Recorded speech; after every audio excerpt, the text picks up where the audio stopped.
Good evening and welcome in DNTV India news.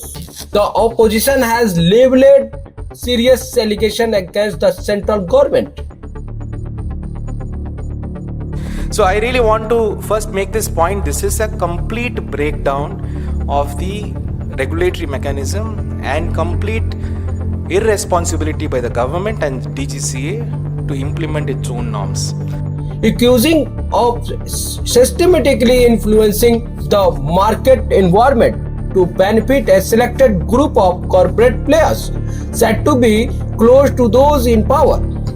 So the crisis is not a natural breakdown, it is a fallout of the government, and the major reason which we have to understand is also how did this airline become the monopoly player in this system. They are around 60 to 65, they control around 60 to 65% of the market. Now we have been always saying, the Congress party has always been saying, the idea of the current government to push for monopolies, to support monopolies or duopoly players is a disaster in waiting for this country.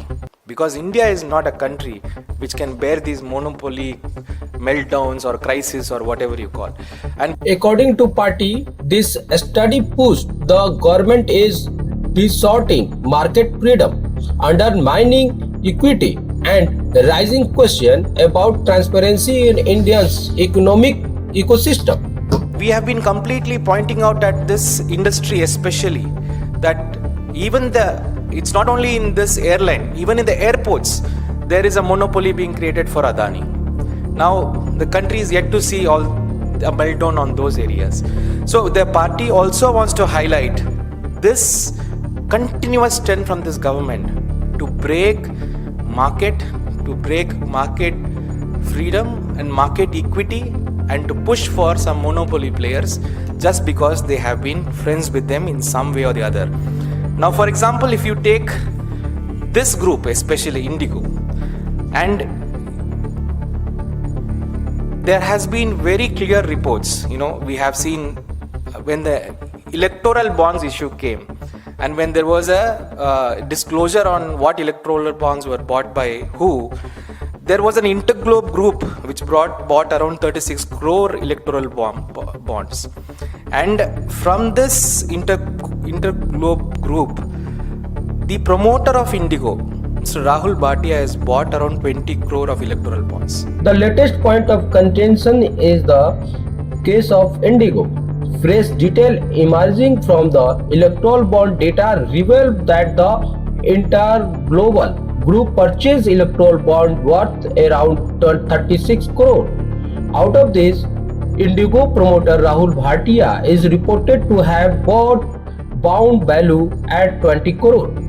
And this 20 crore of electoral bonds, who encashed is a very clear, I don't have to say much about it. So how do you allow these monopoly players grow in this country? The party say the data clearly show which political entity cashed this bond and claim this indicated preferential treatment being extended to business group with close proximity to the running establishment. Different sectors, especially crucial sectors. So this is one of the main reasons that we find this crisis has happened, and also the DGCA's irresponsibility of not pushing for proper implementation of their own norms in spite of the time that they had, in spite of all the resources they had at their wherewithal. The government, however, has not officially responded to this allegations yet. More detail on this story up next. Thank you.